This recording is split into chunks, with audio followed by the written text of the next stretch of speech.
Hi France. അപ്പോൾ നമ്മൾ Abhilasha movie കണ്ട തിങ്കളാഴ്ചയാണ് ശോഭ സിറ്റി എന്നാണ് പടം കാണുന്നത്. ഹൗസ്ഫുൾ ആയിരുന്നു കേട്ടോ പടം. അത് ആദ്യം പറയണം. ഞങ്ങൾ ചെല്ലുമ്പോൾ നിങ്ങൾ തന്നെ ഞെട്ടിപ്പോയി. എമ്പുരാൻ്റെ ടിക്കറ്റ് കിട്ടാതെ കയറിയ ആളുകളുണ്ടായിരിക്കാം, പിന്നെ പെരുന്നാൾ ആയതുകൊണ്ടായിരിക്കാം ആ ഒരു പടം ഒരു പെരുന്നാൾ സെലിബ്രേഷന് പറ്റിയ മൂടയിലെ പാട്ടുകളൊക്കെ അങ്ങനെയായിരുന്നു. പടത്തിൻ്റെ സംവിധായകൻ ഷംസു സാഹിബ, ശങ്കർ ദാസ് പ്രൊഡ്യൂസർ, സരിക ആൻ്റണി പ്രൊഡ്യൂസർ, ജനിത് കച്ചാപ്പള്ളി. ഡേവിസ് കച്ചാപ്പള്ളിയുടെ മകനാണോ അറിയില്ല, അറിയിച്ചെന്ന് കമൻ്റ് അറിയും. Srihari K Nair musician. നല്ല രസമായിട്ടുള്ള 2 പാട്ടുകളുണ്ട് കേട്ടോ. അതിൽ ബാക്ക്ഗ്രൗണ്ട് മ്യൂസിക്കൊക്കെ എനിക്ക് കുറച്ച് ഒരു നോസ്റ്റ് ഫീൽ ചെയ്യുന്നു. സ്കൂൾ കാലഘട്ടത്തിലൊക്കെ നമുക്ക് പെട്ടെന്ന് ക്ലിക്കാവും. സജ്ജാദ് കാക്കു സിനിമാറ്റോഗ്രാഫർ. അപ്പോൾ നമ്മൾ പൊളിക്കുന്നു. സൈജ് ഗ്രൂപ്പാണ് ഈ പടത്തിലെ നായകൻ. സൈജ് ഗ്രൂപ്പിൻ്റെ അഭിനയം എനിക്ക് വളരെ ഇഷ്ടപ്പെട്ടു കേട്ടോ. ഈ പടത്തിൽ ആൾ കുറച്ചും കൂടി ചെറുപ്പമായി നല്ല രീതിയിൽ ചെയ്തിട്ടുണ്ട്. പിന്നെ തൻവീർ റാമു ആളും അതെ, ഇവർക്കൊക്കെ കൊടുത്തുള്ളൊരു ക്യാരക്ടർ ഉണ്ട്, അതൊക്കെ നല്ല രീതിയിൽ ചെയ്തിട്ടുണ്ട്. അർജുൻ അശോകൻ, കുഴിമന്തി. എന്തിലാണ് ആൾ കുഴിമന്തി, മിനി കൂപ്പറിൽ കുഴിമന്തി സപ്ലൈ ചെയ്യുന്നത്.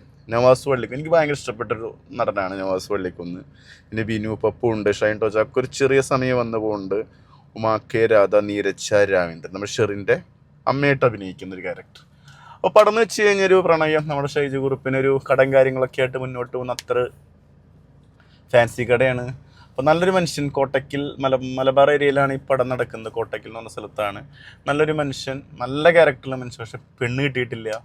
പഴയ കാമുകീനെ കണ്ടുമുട്ടാണ്. അങ്ങനെ അവർ തമ്മിലുള്ള ഒരു ഫ്രണ്ട്ഷിപ്പ് കാര്യങ്ങൾ, ഒരു അത്തറിൻ്റെ കഥയൊക്കെ പറയുന്നുണ്ട്. അങ്ങനെ മുന്നോട്ട് പോകുന്നൊരു കഥ. ആളെ ഹസ്ബൻഡ് മരിച്ചിരിക്കുകയാണ്.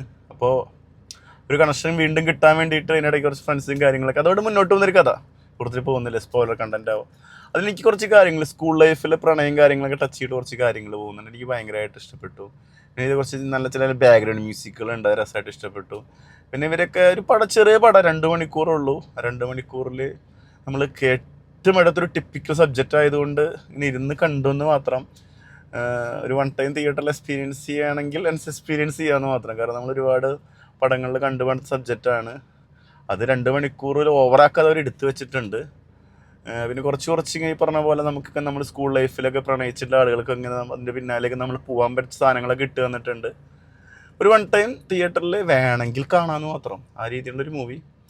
പെർഫോമൻസ് ബേസിലൊക്കെ എല്ലാവരും നന്നായിട്ടുണ്ട്.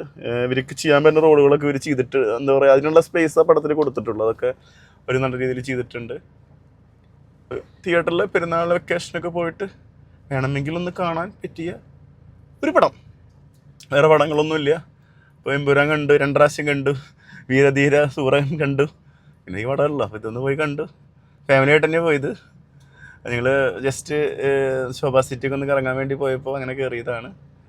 അപ്പോൾ അവർക്ക് എല്ലാവർക്കും ഒരു മിക്സ്ഡ് അഭിപ്രായം കിട്ടിയത്. കാരണം ഞാൻ പറഞ്ഞില്ല, ഒരുപാട് ഫിലിമിൽ കണ്ടു. ഇവിടുത്തെ ഒരു ടിപ്പിക്കൽ സബ്ജക്റ്റാണ്. അപ്പോൾ അതുകൊണ്ടുള്ളൊരു ഫീല് വേണമെങ്കിൽ ഒരു പ്രാവശ്യം കാണാം, അത്രയേ ഉള്ളൂ.